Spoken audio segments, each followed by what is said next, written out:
Carolina Maria de Jesus não se rendeu ao Calvário nem à cruz. Carolina Cambida fez um tour, Sacramento, Estação da Luz. Mesquito, Angu e até Cuscuz, Preta Velha com brilho que reluz. Benedita Sócrates comparou, na verdade foi sábia e criou. Quarto de despejo, quarto de sonhar, quarto de esperança, quarto de amar. Santa Efigênia, Paulista e Brás, peregrina caminhando entre guerra e paz. Quarto de despejo, quarto de sonhar, quarto de esperança, quarto de amar. Carolina que a opressão nunca aceitou, escreveu e nunca se calou. Carolina Maria de Jesus não se rendeu ao Calvário nem à cruz. Carolina Cambida fez um tour, Sacramento, Estação da Luz. Mesquito, Angu e até Cuscuz, Preta Velha com brilho que reluz. Benedita Sócrates comparou, na verdade foi sábia e criou. Quarto de despejo, quarto de sonhar, quarto de esperança, quarto de amar. Santa Efigênia, Paulista e Brás, peregrina caminhando entre guerra e paz. Quarto de despejo, quarto de sonhar, quarto de esperança, quarto de amar. Carolina que a opressão nunca aceitou, escreveu e nunca se calou. Carolina Maria de Jesus, Carolina Maria de Jesus, Carolina Maria de Jesus, Carolina Maria de Jesus, Carolina Maria de Jesus.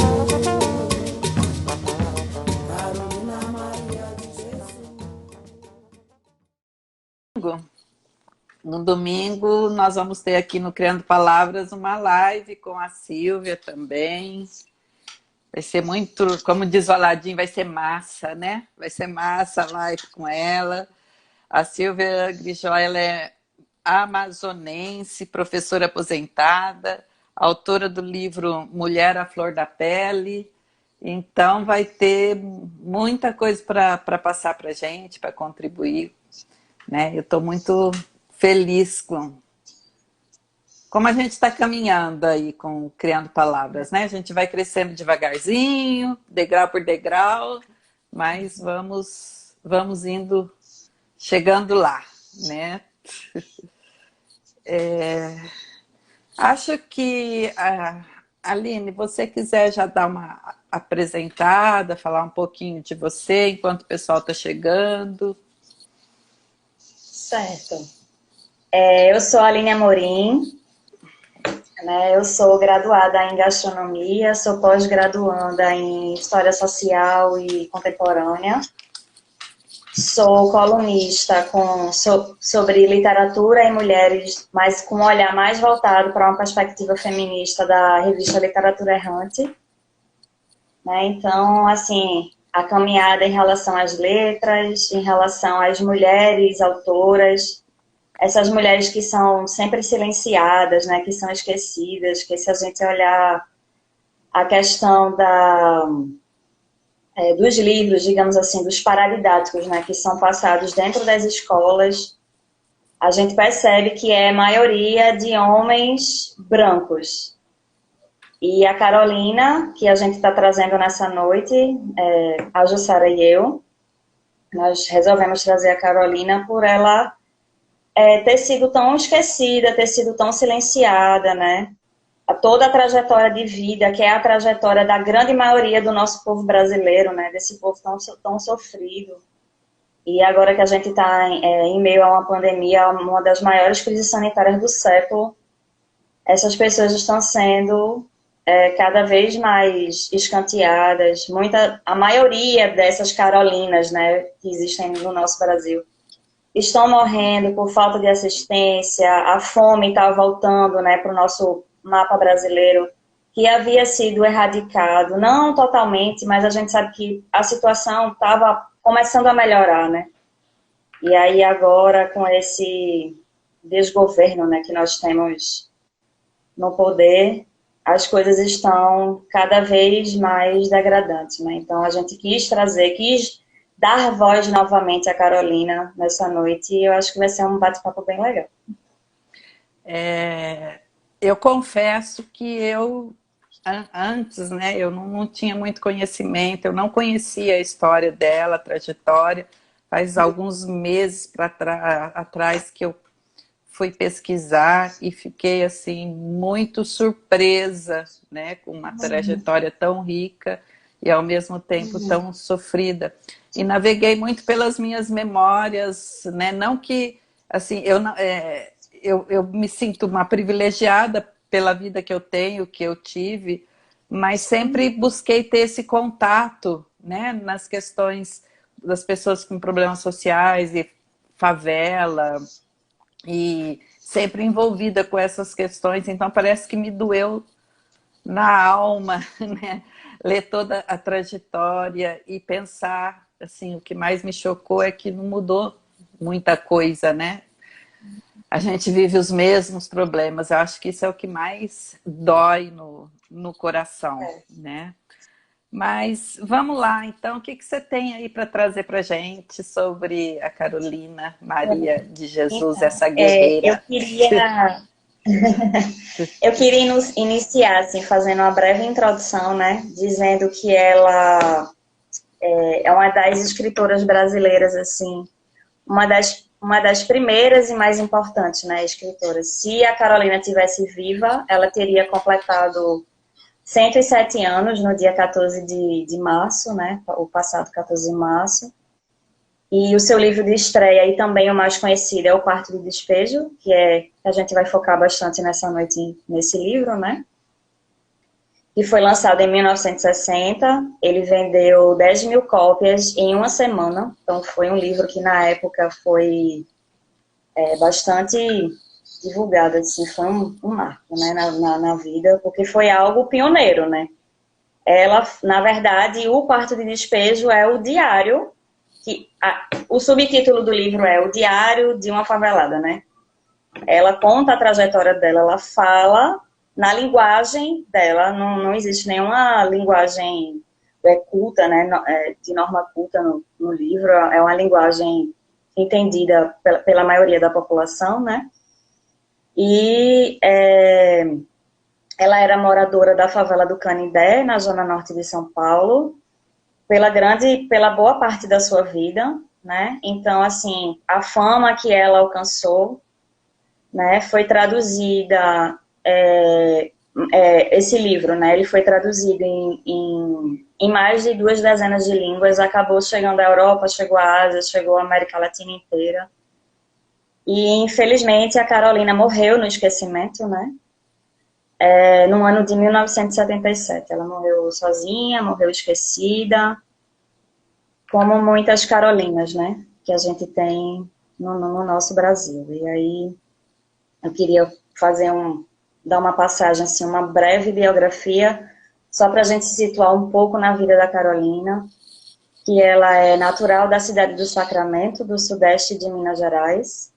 Ela nasceu em 14 de março de 1914, sempre foi de origem muito humilde, era neta de pessoas que foram escravizadas no período escravocrata do Brasil, né? É uma entre 8 filhas de uma lavadeira analfabeta, sua mãe. Então, desde criança, ela sempre manifestou um intenso desejo de aprender a ler, né? E sempre teve curiosidade sobre o mundo. Ela sempre tinha muitas perguntas para fazer, né?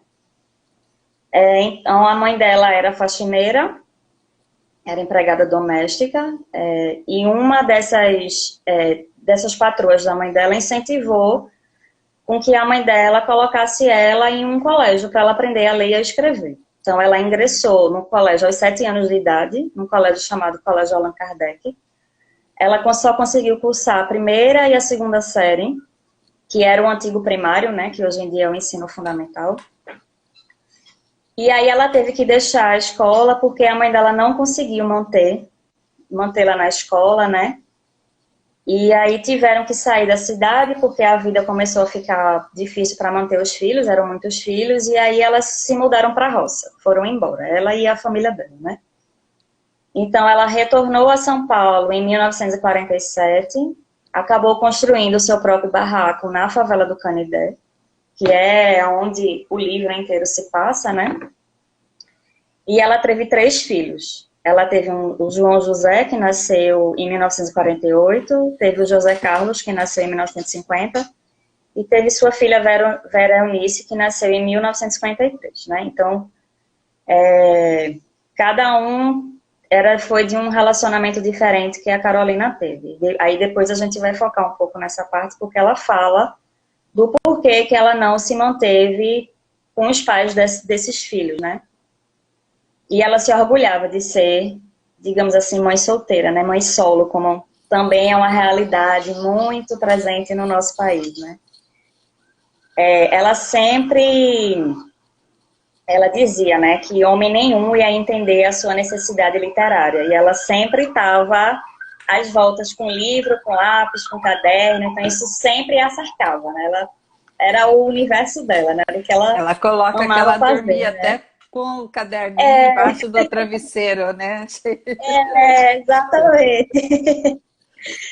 Então, assim, a história mais conhecida que permeia a vida da Carolina foi no final da década de 1950, quando o jornalista Audálio Dantas, que foi fazer uma reportagem na favela do Canidé, onde a Carolina residia, e aí ele encontrou a Carolina e ele ficou sabendo que ela, uma mulher negra, favelada, que só tinha até o 2º ano do ensino primário, né, que é do ensino fundamental atualmente, com 3 filhos, ela era catadora de lixo lá na favela e ela era autora de dezenas de cadernos. Então ela ia escrevendo o cotidiano da favela e registrando nesses cadernos. Então ele achou, bom, digamos assim, ouro em pó, digamos, né?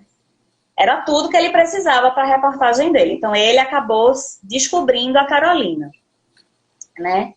Era um diário excelentíssimo, né? Que o Dantas editou, esse jornalista ajudou, e acabou virando o livro Quarto de Despejo, né? Então, assim, o primeiro documento que ele mostrou em primeira pessoa, que era a desagradável realidade de ser mulher, negra e pobre. E aí, dentro desse meio, assim, eu queria citar a Angela Davis quando ela diz que quando uma mulher negra se movimenta, toda a estrutura da sociedade se movimenta com ela, né? É como se tudo se desestabilizasse da base da pirâmide social, né? Que é a mulher negra que carrega o nosso país nas costas, sempre carregou e sempre foi invisibilizada, né? E aí é como se isso desse margem para que outras mulheres negras se enxergassem nessas Carolinas, nessas Angela Davis e por aí afora, que existem muitas escritoras negras maravilhosas, né? Conseguissem começar a mudar a base do capitalismo, que é a base piramidal, a mulher negra. Ela carrega, de fato, o país nas costas, né? Toda a população nas costas. E aí, a partir disso... Pode falar, Jussara. Não. Pode dar sequência aí, depois eu falo. A partir disso, né, a Carolina acabou ficando bem conhecida. Então, ela acabou conhecendo o sucesso e teve uma ascensão social, né? Conseguiu sair da favela. Né, foi convidada para diversas entrevistas, para viagens, virou assuntos entre escritores de renome da época, como Arrexo de Queiroz, como Manuel Bandeira.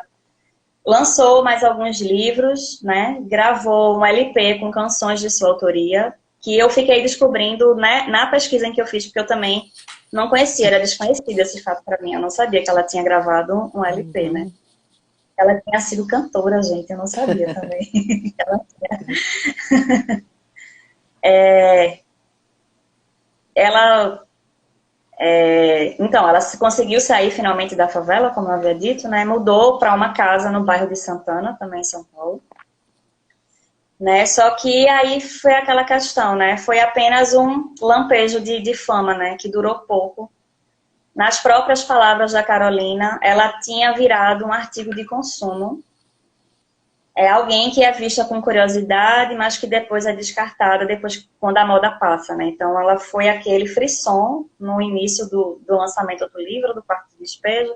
Todo mundo querendo saber, todo mundo chamando. Depois que dá aquela esfriada, digamos assim. Talvez por ela ser uma mulher negra, nossa sociedade tem uma base de racismo estrutural ainda enraizada, enraizante. Então, ela não conseguiu se manter, né, com essa ascensão, apesar de ser maravilhosa, de ser uma escritora que fala com verdade. Acho que a gente entra Oi? numa questão aí da literatura ser muito elitista, né? Assim, Sim. é uma coisa bem complicada mesmo. Então, acho que aí está bem escancarado o que é, porque ela é uma pessoa simples, numa linguagem simples, né? Que vem apontar as coisas que nos dói, né? Porque ela vai mostrar o lado da miséria, o lado do sofrimento, o lado do preconceito, do racismo, que a gente, como sociedade, não quer ver, né? Se nega a ver isso, porque isso vai mexer com as nossas estruturas, vai ter que mexer com o nosso posicionamento, né? Perante a vida.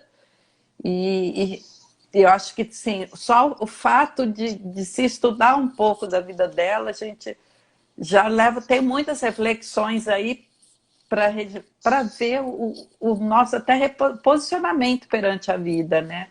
Se me permitir, tem uma frase, um texto dela que eu achei muito forte, que é assim: escrevo a miséria e a vida infausta dos favelados. Eu era revoltada, não acreditava em ninguém, odiava os políticos e os patrões, porque meu sonho era escrever, e o pobre não pode ter ideal nobre. Eu sabia que iria angariar inimigos, porque ninguém está habituado a esse tipo de literatura. Seja o que Deus quiser, eu escrevi a realidade. E de Como fato, é que você sente isso, né? Sim, é muito forte, né? Muito forte. Muito forte. Muito. Então, assim, retomando um pouco da biografia, finalizando, né? Ela faleceu no dia 13 de fevereiro de 1977, tinha 63 anos, né, por conta de uma crise de asma. A Carolina já estava esquecida, já não era mais lembrada como a Carolina autora, né, escritora. Já tinha sido esquecida pelo mercado editorial, né? E ela morava num sítio em Parelheiros, né? Era um sítio já afastado. Ela teve obras publicadas em vida, além do Quarto de Despejo, Diário de uma Favelada, de 1960. Ela teve Casa de Alvenaria, Diário de uma Ex-Favelada, que foi quando ela alcançou a fama. Então, ela também escreveu a realidade do pós-fama, né? Depois ela teve Pedaços de Fome, de 1963, e teve Provérbios, em 1965. E teve algumas obras que foram publicadas postumamente, né? Que foi o Diário de Bitita, em 1986, O Meu Estranho Diário, de 1996, e uma Antologia Pessoal, também de 1966, né? Então, a Carolina, ela passeava, né? Por diversos gêneros textuais. Ela também deixou muitos manuscritos que até os dias de hoje nunca foram publicados, né? E, assim, recentemente, no ano de 2018, né, o jornalista Tom Farias, ele lançou um livro intitulado Carolina, uma biografia, que foi editado pela editora Malê e tinha o objetivo de humanizar a figura da Carolina de Jesus. Então, ele tentou desvincular esse mito que tinha em relação a Carolina, né? Que só foi aquele artigo de luxo, que ela mesma se autodenominou assim na época em que ela conseguiu ascensão, né? Então, assim, na fala do jornalista, ao contrário do se pensa, ela não nasceu intelectualmente só em 1900, a partir de 1960, que é quando é lançado o Quarto de Despejo, né? Ele disse que já existiam textos e matérias publicados em revistas da Carolina desde 1940. Então, ela já tinha publicações diante do Quarto de Despejo, né? Mas ela só foi descoberta com o jornalista que foi na favela do Canindé fazer uma reportagem e acabou descobrindo a Carolina, né? No mesmo ano de 2018, a vida da autora também virou uma biografia em quadrinhos que foi produzida por João Pinheiro e Sirlene Barbosa. Esse quadrinhos ele foi publicado pela editora Veneta. É um livro que narra a infância da Carolina em Minas, então é desde os primórdios da Carolina, né? Narra a sua vida sofrida em São Paulo, narra quando ela alcançou a fama, as decepções, até o esquecimento, que foi quando ela faleceu, né? Esse quadrinhos, ele venceu um prêmio do Festival de Quadrinhos de Angoulême, que é um prêmio, assim, conhecido como os mais importantes, é como se fosse o Cannes da HQ, sabe? Então, ele foi vencedor. E no mês de fevereiro, né, acho que foi de 2020, se eu não me engano, ou foi desse ano, gente. Perdão a situação das datas. Mas ela recebeu o título de doutor honoris causa, que foi concedido pela UFRJ. Foi esse ano, não foi? Concedido pela UFRJ, pela sua contribuição, que também foi uma notícia pouco divulgada, né? A gente não... Sim. Eu não vi nenhuma manchete nas mídias falando sobre isso. Então, assim, essa é a biografia, alguns fatos mais recentes de alguns jornalistas e escritores que estão tentando resgatar essa vida da Carolina, né? E o Quarto de Despejo, Diário de uma Favelada, que foi o seu livro de estreia, que lhe rendeu fama, né? É muito importante para a nossa literatura. Eu acho que ele deveria ser lido por todos, porque, de fato, ali está a realidade do Brasil. Na realidade que nós, que somos privilegiados, eu me considero uma, né? A gente não consegue imaginar. Só lendo, de fato, quem viveu e quem conviveu e quem passou, o que tem para relatar é que a gente consegue começar a imaginar, mas ainda não consegue. É uma realidade, assim, eu estou lendo aos poucos, inclusive, porque dói tanto, tem hora, né? Dói tanto que fica difícil de se imaginar, né? A situação que, infelizmente, ainda é a realidade de muitas pessoas na periferia, né? E com a pandemia isso tem se agravado muito mais. E eles estão cada vez mais sendo esquecidos e invisíveis, né? E daí a importância de resgatar esse grito, né? A maioria da população que está morrendo é a população negra, a população indígena, né? Tem outra frase do livro dela, do Quarto Despejo, me chamou a atenção, assim: os vizinhos de alvenaria olham os favelados com repugnância. Percebo seus olhares de ódio, porque eles não querem a favela aqui, que a favela deturpou o bairro, que tem nojo da pobreza. Esquecem eles que na morte todos ficam pobres. Então, assim, mais uma chapuletada, né? Um tapa na cara. E porque é tão real isso, é tão real, né? Não como que incomoda você ver uma comunidade, um casebre, como que incomoda os moradores de rua, os andarilhos, como que isso ainda... assim, é um grande incômodo para a nossa sociedade, né? É o que a gente mais escuta. O que vai fazer com eles? Está aumentando. Só que ninguém vem com solução, né? É como se fosse realmente párias da sociedade e é melhor deixar de lado, né? Exatamente.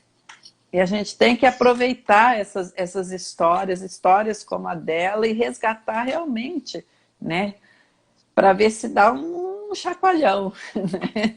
Para ver se realmente a gente começa a Eu acordar concordo. como sociedade. Eu concordo aqui com a fala da Marília que ela falou aqui, que de fato a maioria dos estudiosos eles não concordam que o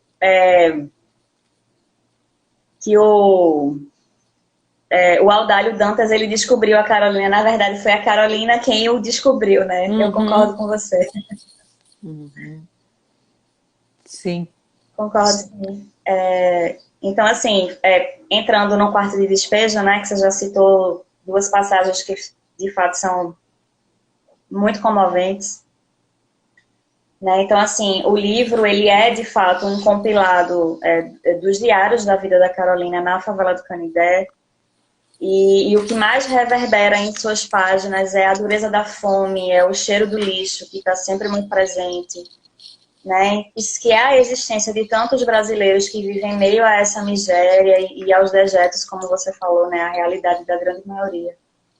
Né? Tem um trecho também do livro que eu queria trazer, assim como a Jussara trouxe dois, eu queria falar, né? Que ela diz: quando estou na cidade, tenho a impressão que estou na sala de visita, com seus lustres de cristais, seus tapetes de veludo, almofadas de cetim. E quando estou na favela, tenho a impressão que sou um objeto fora de uso, digno de estar num quarto de despejo.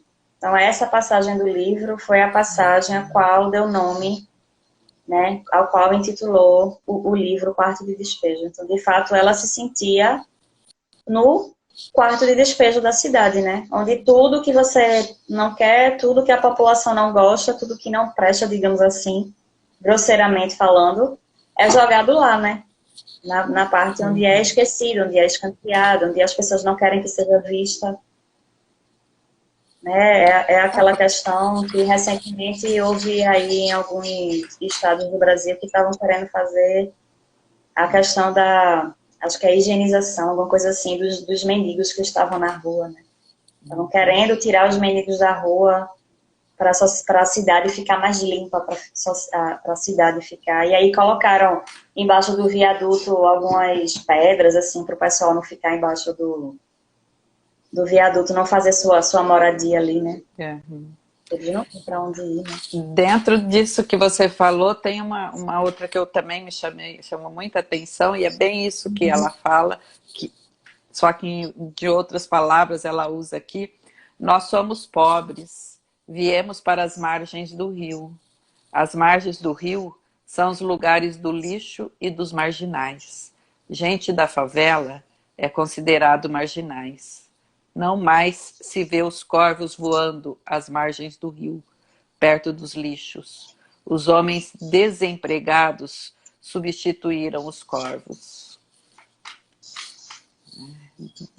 Uma triste realidade. Muito triste realidade. E agora só se acentuou, né? Na verdade, só vem se acentuando, né?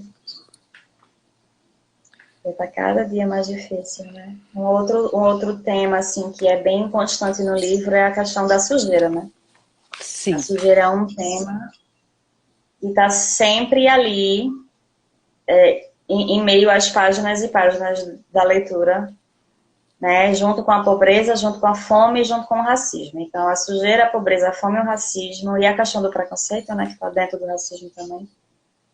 Interessante é que ela sofreu preconceito dentro da própria favela, por também ler, né, por ter essa Exatamente. outra postura. Olha que loucura!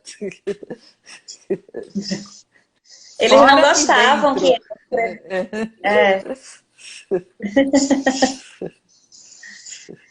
Ela dizia, está né? Assistindo. Mas assim... Vai falando aí, que eu tô procurando negócio aqui também. Não, trazendo ressaltando isso que você falou, que dentro da própria comunidade, da própria favela, da própria comunidade, ela sofreu preconceito, né? Ela diz, assim, claramente com essas palavras, gente, no livro, ela diz: um dos moradores a chama de preta imunda e vagabunda, desfazendo, entre os muitos outros exemplos, o estereótipo do favelado unido e fraterno, né? Então, é a questão... aí trazendo uma pesquisa que eu fiz de um artigo do Carlos Vogt, que ele diz... Ele tem um texto intitulado Trabalho, Pobreza e Trabalho Intelectual. Ele diz que esse ponto de estranhamento entre a Carolina e os favelados, sem dúvida, é a questão do livro, é a questão dela escrever e dela pontuar a realidade da favela, do Canidé, né? Então, ela falava, os personagens do livro ela é a narradora, né? Ela conta os personagens que são as pessoas reais, são as pessoas que moram na favela, né? O que acontece na favela? Os encontros e desencontros, a briga, os problemas, a questão da fome, a questão da mãe que não tem como cuidar dos seus filhos e que precisa trabalhar e que as crianças precisam ficar sozinhas em casa porque não tem quem olhe, mas ela precisa trazer o pão para essas crianças, que às vezes não tem dinheiro nem para comprar sabão, como ela diz no livro, né? Que às vezes não tinha dinheiro nem para comprar sabão. E dirá um pão, né? Outros mantimentos para manter a sua prole. Né? E aí, isso é uma constante, né, que ela traz no livro. Ela diz que escrever esse livro foi a forma que ela encontrou para tentar romper o fechamento de mundo em que ela vivia, a realidade em que ela vivia, né? Então, ela depositou toda a esperança que ela tinha nesses diários, né, nesses escritos.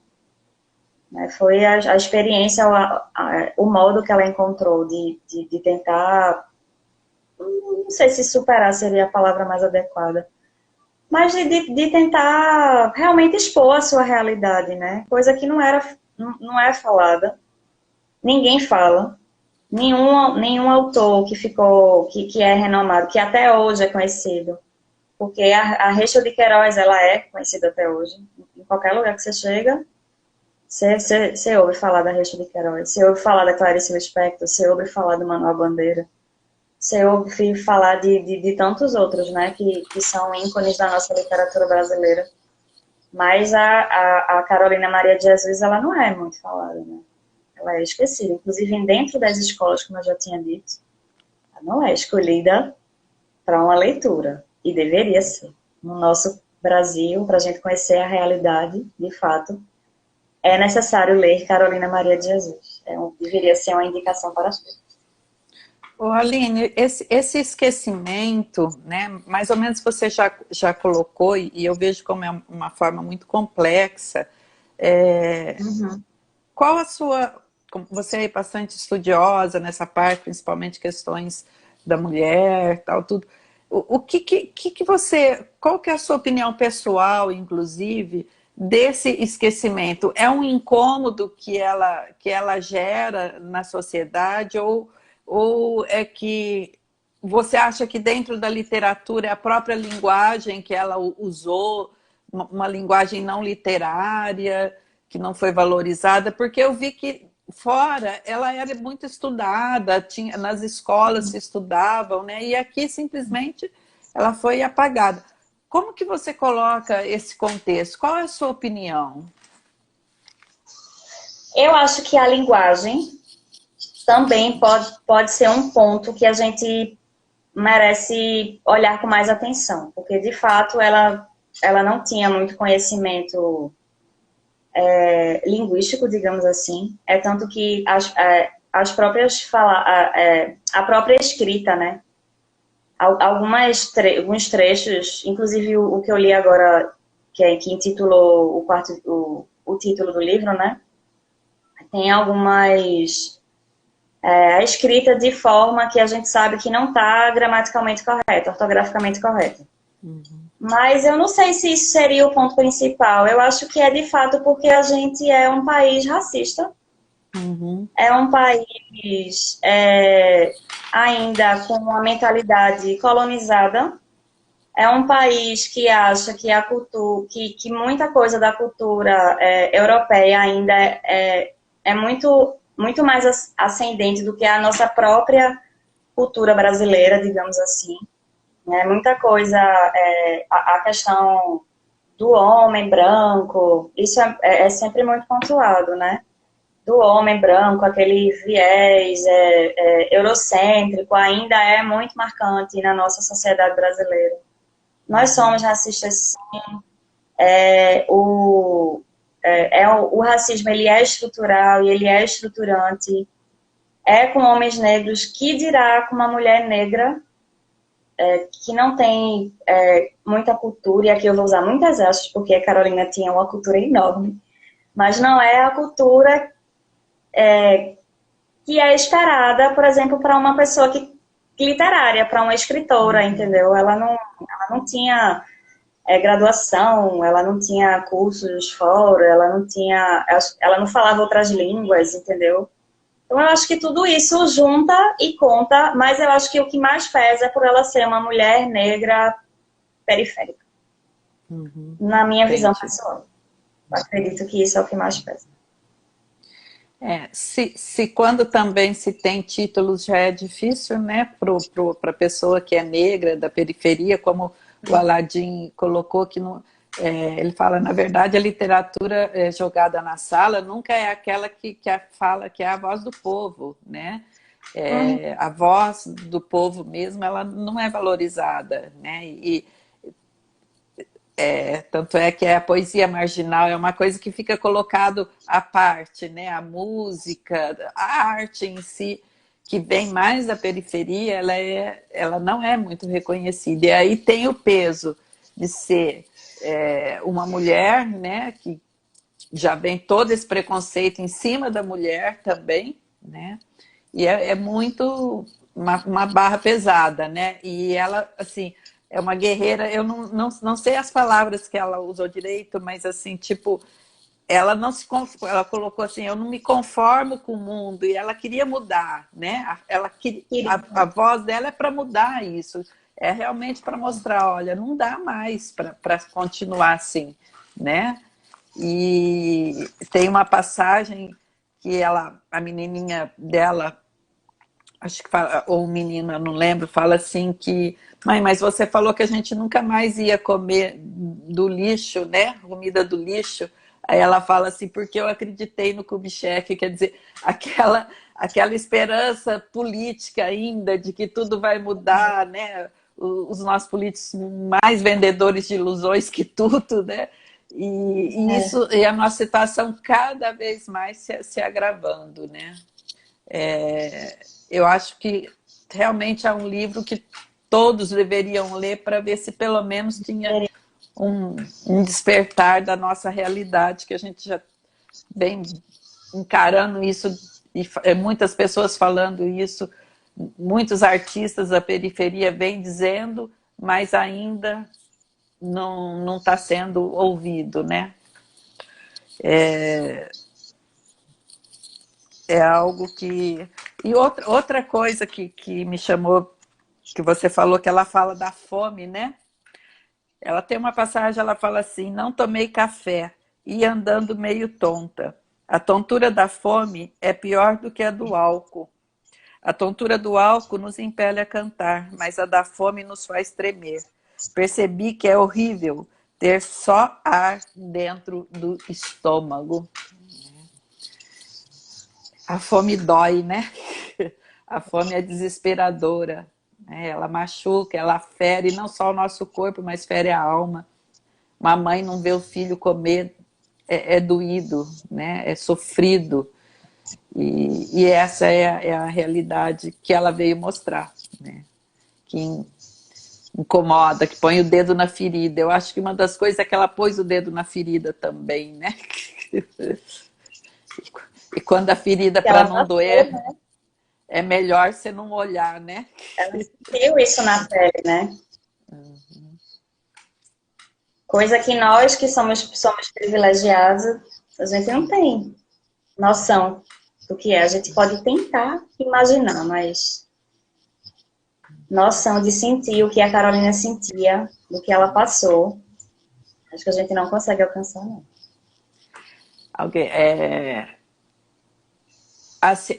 os coincidências, escreveu: as riquezas do olhar para as crianças e a fome que ela descreve vai para além dela. Exatamente. O Aladim, só quem conhece a fome é quando ela bate na porta, né?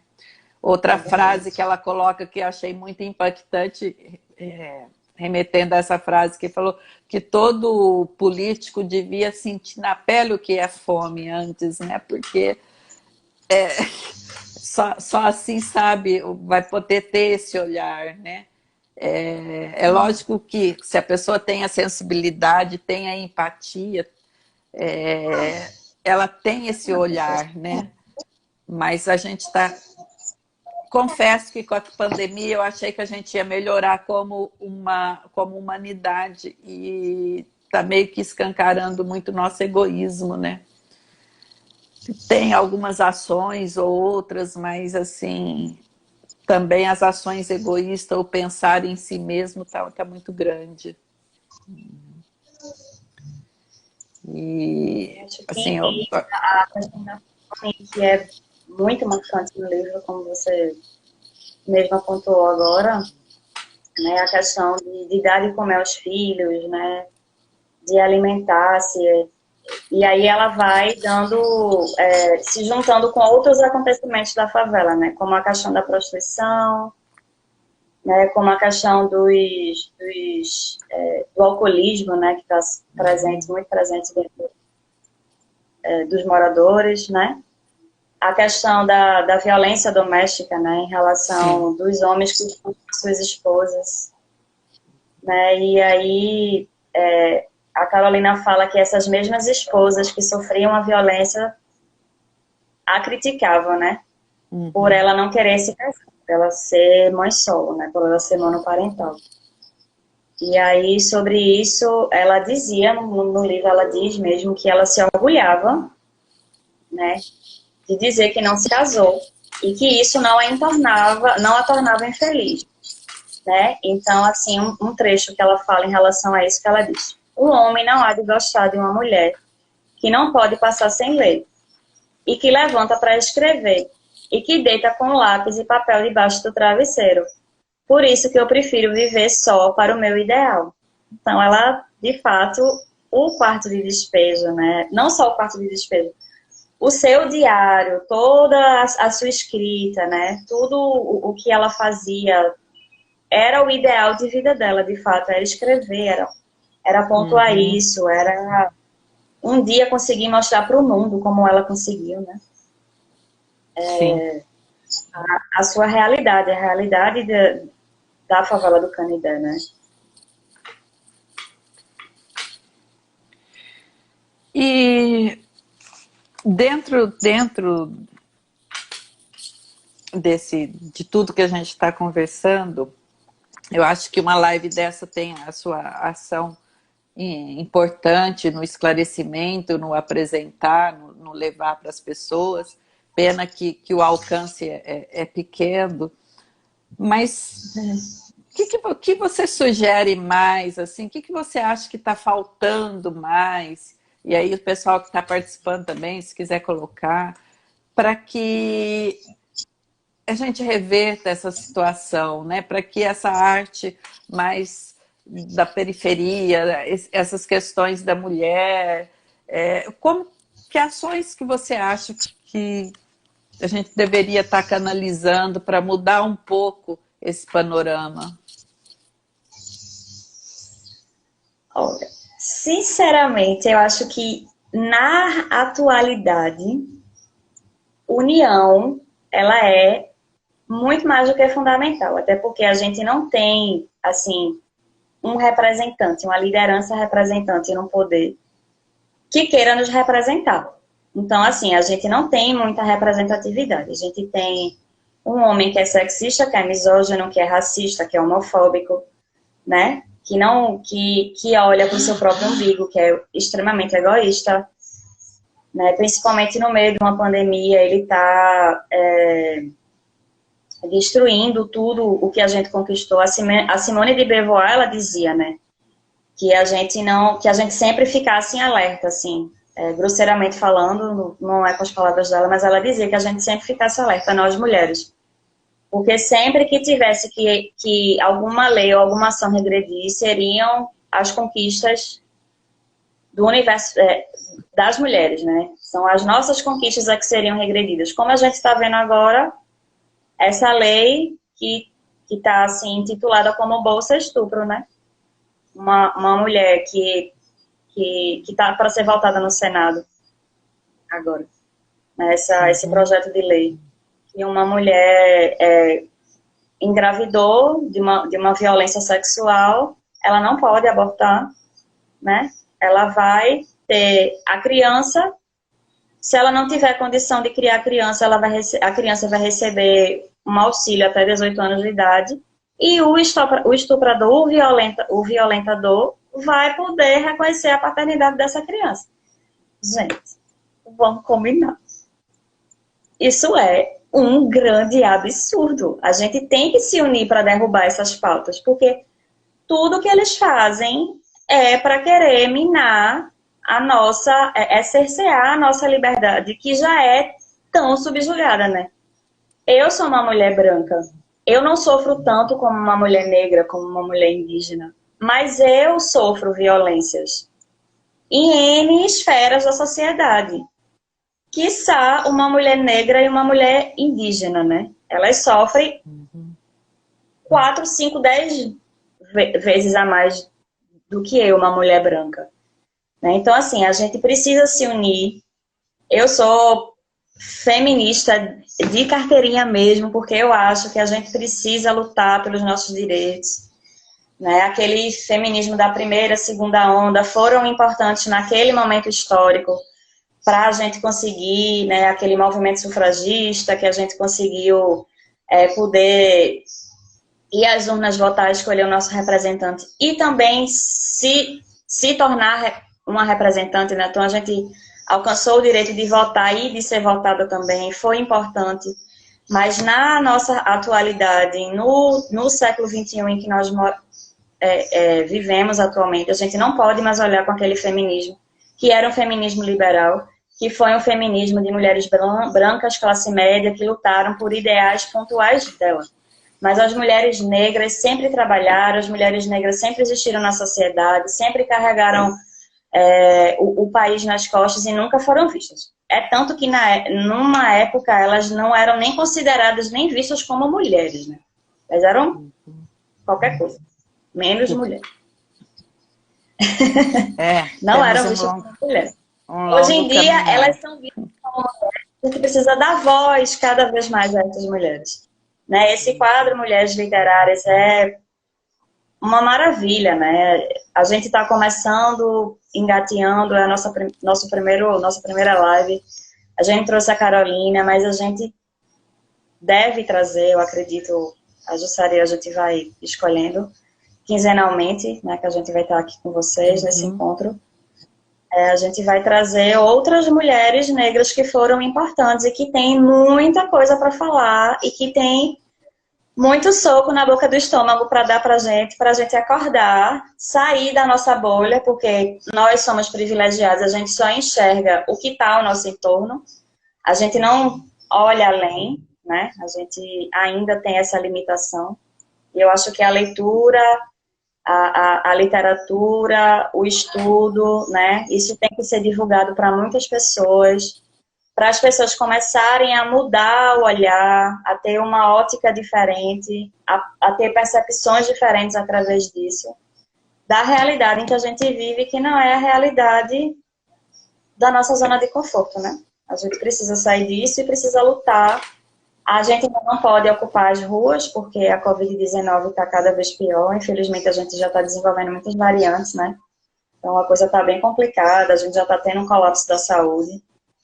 Então, vamos nos resguardar nesse momento para salvar também outras vidas que não podem ficar em casa como a gente está tendo essa oportunidade de ficar. Né? Eu, pelo menos, estou tendo a oportunidade de ficar, então eu falo por mim. Muitas não têm, muitas mulheres não têm. É uma situação difícil, é complicada. A grande maioria das mulheres são monoparentais, precisam suar, precisam estar lá no transporte público, transporte lotado, porque os nossos governantes não têm a consciência de colocar um transporte de qualidade para a população. Então, elas precisam em ganhar o pão de cada dia para colocar a comida para dentro de casa para os seus filhos, porque eles precisam se alimentar, né? Porque, como você mesmo pontuou, é difícil a gente... Eu também sou mãe, eu tenho uma criança. Olhar para os nossos filhos e dizer, e agora? O que é que a minha criança vai comer? Porque a gente consegue, né? Passar. É difícil, mas os nossos filhos não conseguem passar. E a dor é muito mais difícil para uma mãe ver o seu filho. Então, essa mãe, ela abre mão da sua saúde, né? Para poder ir ganhar o seu pão, o pão de cada dia para alimentar suas crianças, né? E tá lá no transporte público lotado, com pessoas que não respeitam o próximo, que não olham para o próximo. Tá lá sendo assediada, tá lá correndo risco de ser estuprada, tá lá correndo N riscos que nós, mulheres da sociedade brasileira, corremos todos os dias, porque nós não estamos seguras em lugar nenhum e a gente não tem um dia de paz. Principalmente com esse desgoverno, né, que a gente tem aí. Assim, então, bom, nós estamos caminhando para o final, né? Muito gostoso o papo, por sinal. O que você coloca? O legado de Carolina Maria de Jesus. O que ela deixou para nós? Eu acho que ela deixou verdade, eu acho que ela deixou realidade. Eu acho que, como eu já tinha dito, eu vou dizer de novo, todos os brasileiros deveriam ler Carolina Maria de Jesus, né? O que ela trouxe foi a verdade, né? A própria face diante do espelho. Ela não poldou nada, ela falou a realidade nua e crua. Tá lá no quarto de despejo, disponível para as pessoas. Por favor, pessoas que estão na live que ainda não leram o livro, leiam. Vale a pena para a gente pensar melhor, para a gente olhar diferente para essas Carolinas, tantas Carolinas que existem no nosso país, né? E eu acho que, assim, toda mulher que escreve, que traz o sustento para casa, em um país como o nosso, que ainda trata com desprezo as 1001 Carolinas que existem por aí, né? E que, por mais que queiram apagar a trajetória dessas mulheres, o legado que essas mulheres têm deixado, né? Porque não foi só a Carolina que deixou legado. Muitas e muitas estão aí escrevendo a sua história e não estão sendo vistas, não têm voz, né? Não têm a oportunidade de falar a sua realidade, né? E aí elas seguem impulsionando, né, o trabalho de homens, o trabalho de mulheres, porque esse país só se sustenta, só se movimenta graças ao trabalho das mulheres negras, né, que são comprometidas com a nossa sociedade e que dão continuidade da vida no planeta e que nós possamos ter futuramente, assim, eu acho que é um futuro ainda muito, muito distante. Eu acho que nem a minha filha vai alcançar esse futuro, infelizmente. O cenário é muito, muito triste, muito difícil, né? Acho que a gente vê a maioria de jovens assassinados são jovens negros, né? A maioria. Então, assim, se a gente lesse mais Carolina de Maria de Jesus, né, a gente não aceitaria a morte de mais de 30 milhões de pessoas, com mais de 30 milhões de pessoas vivendo abaixo da linha da miséria, que é a estimativa que tem da população miserável do nosso país, né, de extrema pobreza. E dessas, 15 milhões passam realmente fome, elas não têm nada para comer, nada, né? E a gente também não elegeria representantes que não têm compromisso para governar, que não têm políticas públicas de erradicação da situação dessas pessoas, né? E a gente também não ia estar naturalizando a existência de mais de 200 mil pessoas em situação de rua, né? Não aceitaria também esse extermínio da população negra, porque é o que está acontecendo no nosso país, é um extermínio da população negra. Né? Então, a gente, como muitas pessoas dizem, não diria que o racismo é apenas mimimi, como é dito por aí, porque não é. Ele é real e ele mata, e é o que está acontecendo com o nosso país. Então, é isso, gente. Eu queria finalizar enfatizando que leiam o Parte de Despejo, e que deem a possibilidade para vocês mesmos, isso eu falo para mim também, porque eu ainda preciso mudar muita coisa, enxergar muita coisa, porque por mais que a gente estude, por mais que a gente pesquise, por mais que a gente saiba da existência, a gente precisa estar lá no dia a dia com essas pessoas e estendendo a mão, e aquela máxima de ninguém solta a mão de ninguém, tem que ser muito real, muito verdadeiro, e tem que ter muita vontade de fazer, porque a gente não pode esperar dos representantes que não nos representam, na verdade, né? Que estão no poder no nosso país atualmente. Então é isso, gente. Eu quero agradecer, aproveitar também que a fala está comigo para finalizar, dar boa noite a todos e agradecer a oportunidade, que a gente espera vocês daqui a 15 dias. Eu Obrigada, quero dizer gente. que eu estou muito feliz, Aline. Quando a gente se conheceu há pouco tempo, né? Conheceu via internet, WhatsApp, estamos nos vendo agora, assim, mais ao vídeo, né? Vou tentar não esquecer de salvar a live. E assim, eu estou muito feliz porque eu segui meu coração e eu tinha certeza que você tem muita coisa para passar para gente. E porque eu, conversando no dia a dia eu vejo que você é uma guerreira, uma estudiosa, e eu estou muito contente, quero agradecer muito por essa parceria, que também está me ajudando a crescer, e eu espero poder contribuir um pouco para que as pessoas possam ter esse olhar, né, para essas personalidades que estão mais esquecidas, né? E dizer assim, Carolina, para mim, significa que é possível, é uma voz que é possível ainda ser resgatada, e é importante a gente fazer esse movimento, né?